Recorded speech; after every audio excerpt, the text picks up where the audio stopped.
Good afternoon, everyone. My name is Samara Belitzky, and I'm an employment lawyer at Samfiru, Tumarkin. I'm located actually here in Ottawa, but I am here to answer your questions for the next half hour. I practice in Ontario and BC, so any questions you have related to employment, workplace issues, issues at work, severance, terminations, changes to the terms and conditions of your employment, you name it, if it's related to employment or the workplace, I'm here to answer your questions for the next half hour. So please don't hesitate to send your questions in, whatever questions you may have, whether it's for you, whether it's for someone you know. Happy to answer your questions, happy to assist however I can. While we're waiting for some questions to come in, as always, I have a few topics that I wanted to address. We'll see how much I can get through. Most of the time, if you regularly watch or join us with these sessions, most of the time I get through one topic and then we get so many questions that I can't get through all of them, but that's okay. I'd much rather answer your questions than go through the list that I have of things to talk about. So please send in your questions and I will get to as many as I possibly can. So the first thing that I wanted to talk about is layoffs. And again, if you've been joining us regularly, this is something we've been talking about for months. And we keep talking about it because they keep happening and we keep getting lots of people asking questions about this. So I wanted to just start off by giving some very, very brief information about mass terminations or mass layoffs. Those words can be used interchangeably. So oftentimes we hear the word layoff, but it does mean a termination when we're dealing with a mass layoff context. And so we've seen that there's been more layoffs again in the news this week. It seems like every week another company or more than one is in a situation where they're laying off or they're terminating many people at the same time. So what's important to know if you or someone you know is impacted by something of that nature is when we're dealing with a mass termination or a mass layoff, the only difference between a mass termination or an individual one where you may be one of a few people let go or you may be the only one let go, the only real difference is that the employer will have increased obligations under your employment standards legislation in the province in which you reside. So if it's Ontario, if it's BC, whatever the case may be, you'll have employment standards legislation, the Employment Standards Act in Ontario, for example, that outlines the bare minimum of what an employer has to provide when letting somebody go without cause for a regular termination. Now, for most people, that's the starting off point for their severance. That's your bare minimum entitlements. When it comes to mass terminations or mass layoffs, there are increased amounts that are owed under the Employment Standards Act. So somebody who is part of a mass termination or mass layoff will have a bare minimum entitlement that is greater than the bare minimum would be if it was an individual termination. That's the main difference between a mass termination versus a non-mass, an individual, or anything, for example, under 50 employees or less will not be considered a mass termination, and you will be owed your bare minimum in no matter what. It's just that as part of a mass termination, the bare minimum will be more. Now, that's just with respect to the bare minimum. When it comes to your full severance as an employee, your full severance, which is what most people will be entitled to receive in the vast majority of cases, that's not going to be impacted in any way. So in other words, because you're part of a mass termination, the company might be having financial difficulty, which is what's resulting in this mass layoff, mass termination. That doesn't matter. They're not going to owe you less severance because they're in financial difficulty. And that's important to know as an employer, that your financial situation may affect how much you can afford to pay, but it doesn't change the law. And somebody's severance entitlements will remain the same, regardless of a company's capacity to pay, regardless of the reason for the mass termination. So as an employee, you will be owed, when we're talking about your full severance, it will stay the same. The analysis will be the same. It'll be based on things like your age, your length of service. Those are the things that we would be looking at to assess your severance and to determine how much you're owed. That will not change whether you're the only person being let go or if you're one of 200 plus people. Your full severance entitlements will not change. And so it's really important, just like any termination, if you're part of a mass layoff, a mass termination, it's really important to speak to an employment lawyer and have an employment lawyer review your offer, review what your package is, whatever documentation you receive, have an employment lawyer review that prior to agreeing to anything, because most of the time you will not be offered what you should receive. And that's especially true when it comes to a mass termination or a mass layoff, because naturally companies are trying to save money by paying as little severance as possible. And so oftentimes we see severance packages that are much lower than they should be, especially in mass termination situations. So, excuse me. So it's really, really important in all cases, in the event of a termination, to have your package reviewed, to have your offer reviewed, so that you can make an informed decision and find out how much you're actually owed. If you sign anything on the spot, this is true of mass termination, regular termination, you will be stuck with what you sign. If you sign it on the spot, if you feel like, you don't need to get it reviewed, you think you're happy with the package, it doesn't matter. Get it reviewed first. I can't tell you how many people will come to us after signing something and saying, I thought it was good at the time, and then they speak to us and we unfortunately have to advise them that they would have been owed much more, but they're stuck with what they signed. So don't have that happen to you. If you're an employee in that situation, get in touch with us, have us review your package, have us go over the situation with you and find out exactly what the law says about your situation before making a decision. So that's the first thing I wanted to touch on. I have one question coming in. It may be that it's a little quieter today on a Friday afternoon, but please, if you're watching, do send in your questions. As I mentioned before, happy to answer any question you may have. So Jennifer on Facebook says, I worked in a facility that was shut down during the pandemic. After restrictions lifted, I was offered less and less hours. I'm now not making enough to continue working in this position. Do I have any rights here? My boss insists this is due to lack of business and financial reasons. All right, a loaded one. Well, Jennifer, I'm sorry to hear that this has happened to you.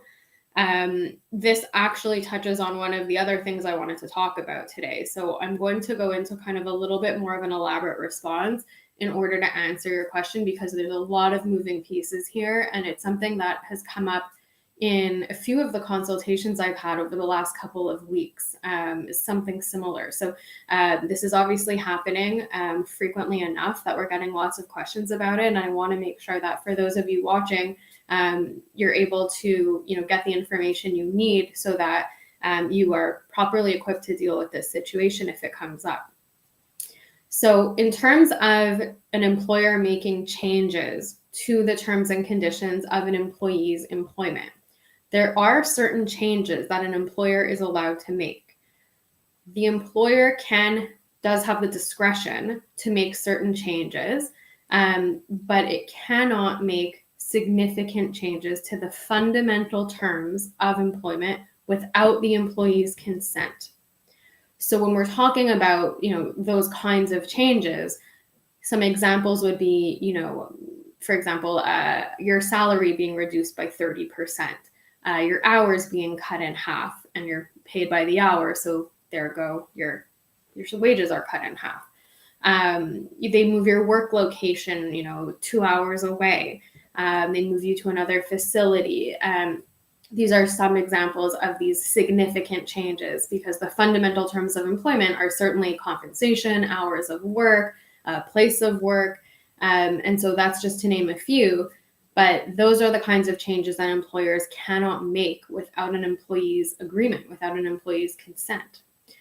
Now, when something of that nature happens, if an employer is attempting to make a significant change to these fundamental terms of employment, you as an employee would have two choices. You either accept that change or you don't, and you push back. Either way, if you are in a situation where you are an employee and your employer is making these changes, you should be getting legal advice right away. Don't wait until you are working under these changes for a month and then you decide you don't like it. It's going to be, in most cases, too late at that point. So it's really important that when you're confronted with these proposed changes or changes that are being forced on you as an employee, to seek out employment law advice, speak to an employment lawyer right away so that you can decide what you want to do moving forward. And more importantly, find out, is this a change that you have to accept? Is this one of those changes that employers can make without your agreement? Or is this a significant change and the employer needs your consent for it? If it's a significant change and the employer needs your consent and you do not want to agree, there are ways in which we can assist you in terms of dealing with this issue, speaking with your employer, trying to get them to back off and not implement this change. At the end of the day, if they're going to force the change, then you can possibly pursue a constructive dismissal claim depending on the circumstances. So that's something that you have to be, mindful of, is when we're dealing with a constructive dismissal claim, time is of the essence. And this is what's come up a lot in the last couple of weeks. So I really wanted to emphasize this. When you're dealing with these changes as an employee, if you continue to work under changes that have been imposed upon you by your employer and you don't refuse the changes, and when I say refuse, it has to be refused in writing, usually with the help of an employment lawyer. And we often will help guide our clients kind of behind the scenes in dealing with these issues to make sure that you are in the strongest legal position possible, so that at the end of the day, if you do decide to pursue a constructive dismissal claim, you have the strongest case to do that. And so in terms of pursuing it, you have to move quickly. You cannot continue to work under these changed terms and conditions of employment and then several months later or even several weeks later decide that you don't like these changes. There is a very small window to be able to pursue these things without having what's called a deemed acceptance. Meaning, if you keep working under the changes that are being imposed upon you and you don't take any sort of legal action to push back or refuse, you will be deemed to accept the changes. Even if you don't say, I accept, even if you don't sign anything, just by you continuing to work under the new terms and conditions of employment, you are giving kind of an implied consent to the employer that you're okay with this change. And then those changes become the new terms of your employment. That's why it's so important to take action quickly when dealing with these changes. There are certain exceptional situations where an employer says they're going to make changes, but maybe it's to the bonus structure, for example, and the changes aren't quite clear right at the outset. They're making changes, you don't know what the changes are, and it's only until many months later when they pay out the bonus and you see the breakdown that you're really able to see what the changes are, and the change actually happens much later on. Those are situations where you can wait simply because the changes might not be apparent and it might not be a change that can be pursued at that time. Even if that's the case, you should still be getting advice from an employment lawyer to make sure, because there is nothing worse than waiting and then finding out that you do not have a successful claim that you can pursue because of the time that has passed. When otherwise you might have had a very strong case, you would have been able to refuse, you would have been able to treat the change as a termination of your employment as a constructive dismissal and go after severance.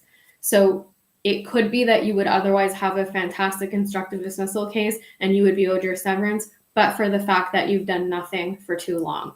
So that is why I cannot emphasize enough how important it is to speak with an employment lawyer right away. Find out if this is something that you can push back on, then decide what you want to do. And if you do want to push back, if you do want to refuse it, we can assist with that. And then ultimately, if the employer continues to impose that change, you can pursue a constructive dismissal claim with the assistance of a lawyer.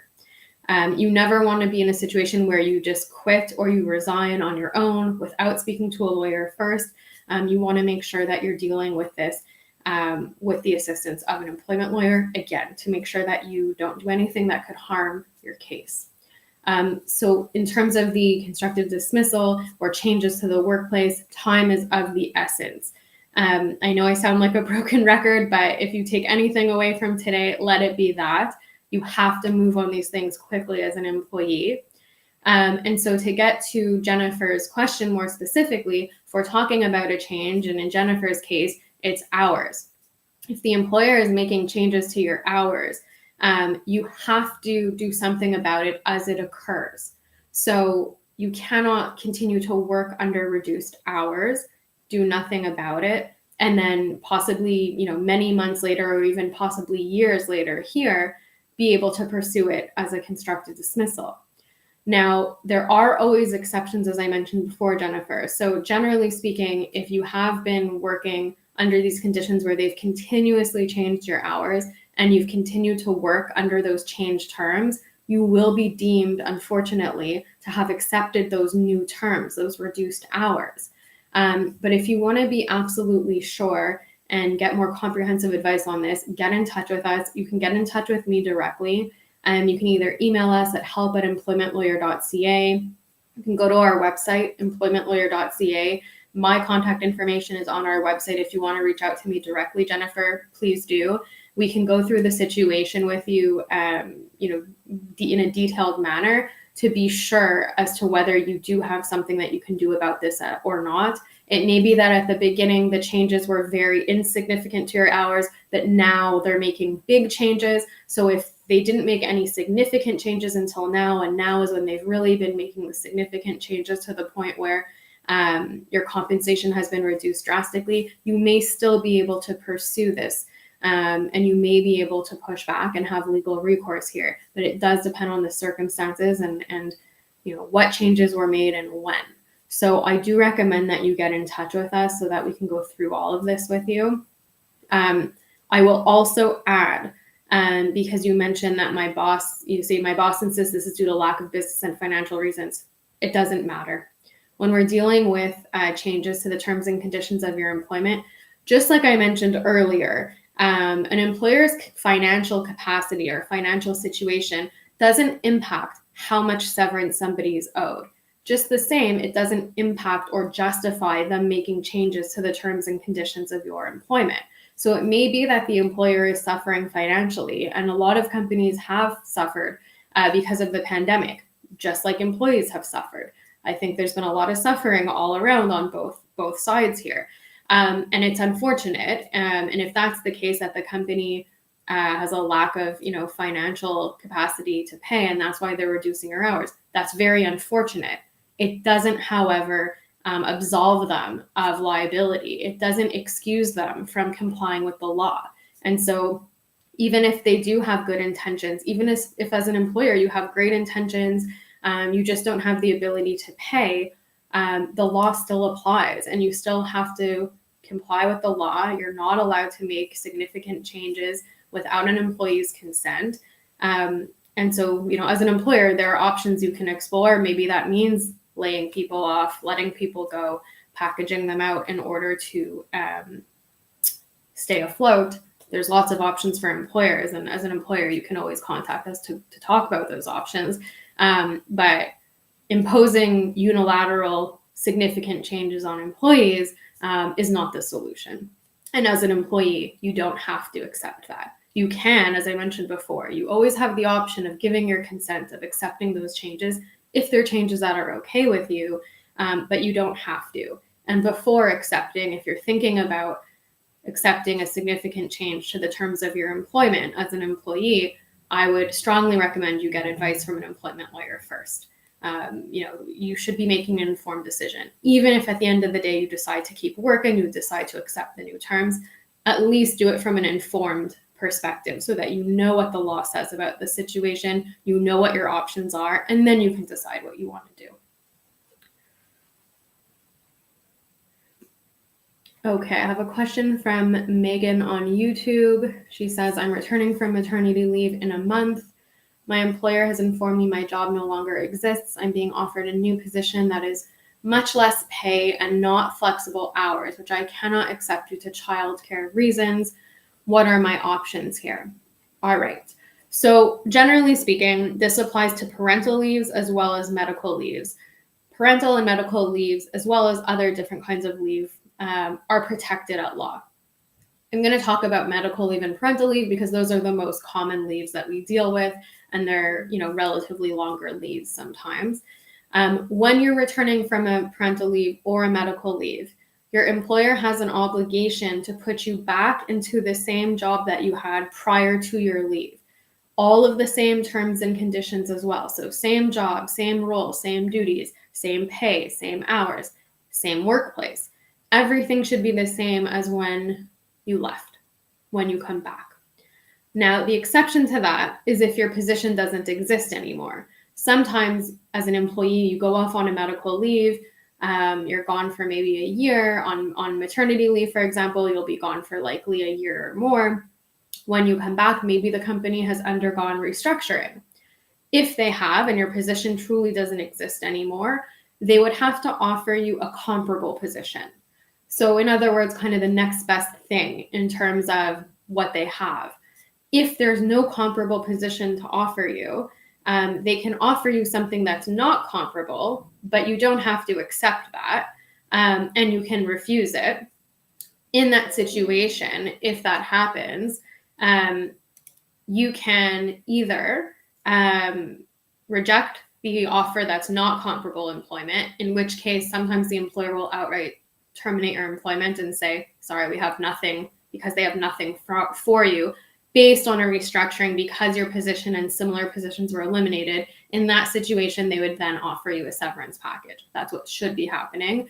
If they won't, and you're in a situation where you're not being offered comparable employment and you're not being offered a severance package, that's a situation where you could pursue a constructive dismissal claim. In other words, you would be saying that the fact that they're not allowing you to return to work in a comparable position is a significant change to the terms of your employment, which triggers a constructive dismissal. So even though they're not saying outright you're fired, the result is the same. You cannot continue to work in a position that is not comparable. And so there are options that you would have in that situation. So for you specifically, Megan, if your job no longer exists, as I said before, that's okay, but they have to offer you comparable work. If it's much less pay, that's not okay. That's a significant change, and you don't have to accept that. It will also depend on, how much less pay. So more specifically, when we're talking about changes to pay, the change would have to be about 15% or more of your overall compensation. So if your employer is making a change to your compensation and you're now going to be earning at least 15% less than what you were earning before on an annual basis, that's where you would be able to pursue, in most cases, a constructive dismissal claim. So for you specifically, Megan, the salary issue, the pay issue may be enough in terms of pushing back. If you're being offered a job where you're earning 15% less than what you were earning before, on that reason alone, you don't have to accept it. And then on top of that, with respect to the hours, if you had flexible hours before and they've now taken that away from you, and you do have childcare obligations and you kind of have exhausted all other options and you simply cannot work the new hours because of that, that's also something that you can address and that you don't have to accept. So I would recommend that you get in touch with me, get in touch with us. You can contact me directly or you can contact our firm. We gave the information earlier, but you can email us at help@employmentlawyer.ca or go to our website, employmentlawyer.ca, and go to our page with all of our lawyers. You'll see my profile there. All of my contact information is there. So you can contact me directly, Megan, and we can discuss your situation, because certainly this is not a situation that you have to accept. When you're returning from a leave, they do have to provide you with comparable employment. And it sounds like that's definitely not what's happening here. And you do have options. You don't have to accept this. So definitely get in touch and we'll be able to assist you.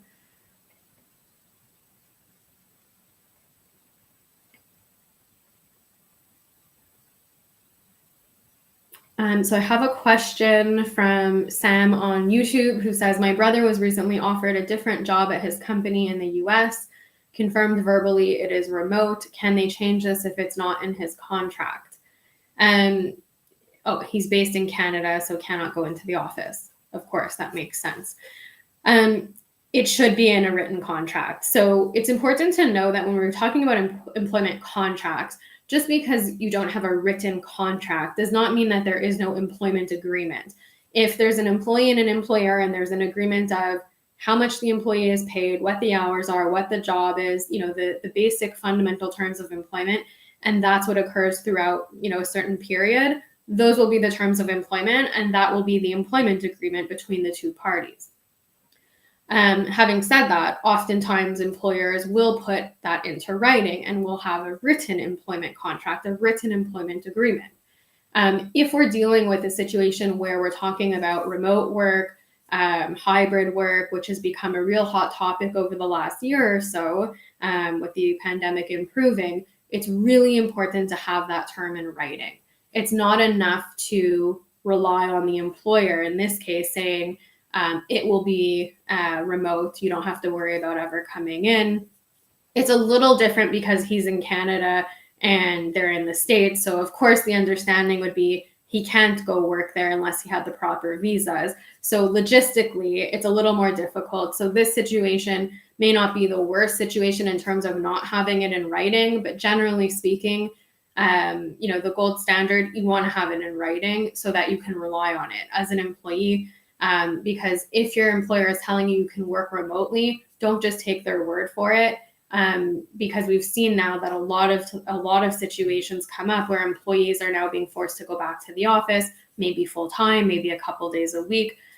So if you're being hired remotely, it needs to be in a written employment agreement, so that you can rely on that later on. So that, going back to our discussion about constructive dismissal, if the employer says it's remote and then all of a sudden after a year they want you to come back into the office, there's going to be an issue of what were the terms of your employment. Were you supposed to be working remotely all the time? Was it hybrid? Was it at the employer's discretion? You just don't want to have a question mark on it. So that's why it's really important to make sure you have it in writing. Even if, let's say, there's no actual employment contract, you could also have the employer provide you with an email that specifically says, this is a remote position. You will not be required to attend in person. The terms of your employment are that you will be working remotely. That's enough to be binding and to rely on if ever the employer decides to change their mind in the future. But it has to be in writing somewhere. You cannot just refer or rely on a verbal confirmation.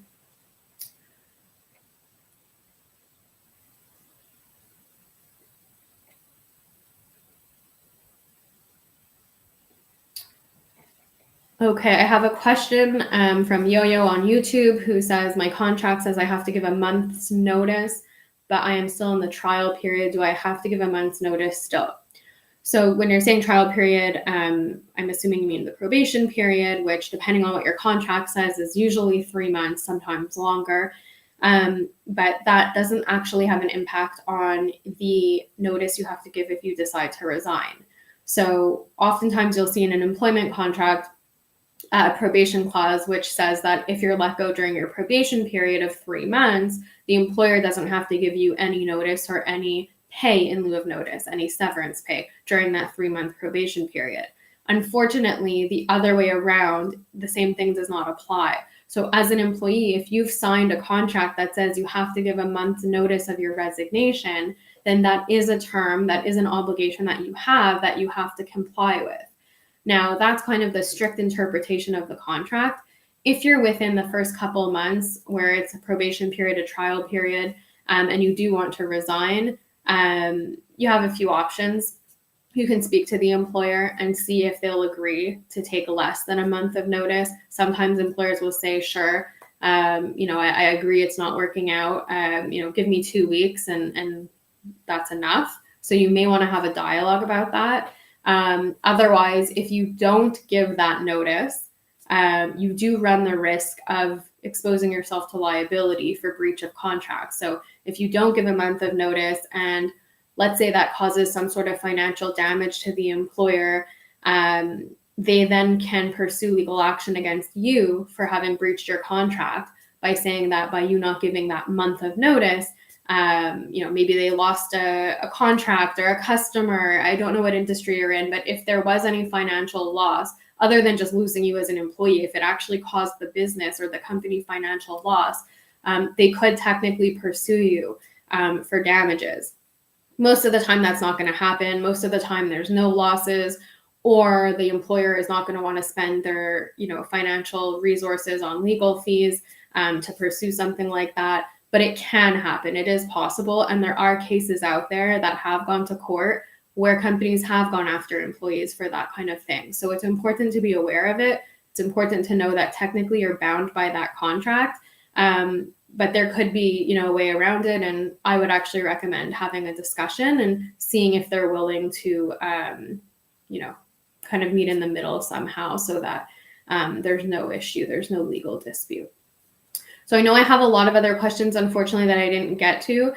We will have another session. We'll have lots of other question and answer sessions next week. So we do have one on Monday at 3:00 Eastern. So feel free to tune in then, and you can always send in your questions then or contact us offline. You can contact me directly, or you can contact us at help@employmentlawyer.ca, or just go to our website, employmentlawyer.ca, and all of our contact information is there.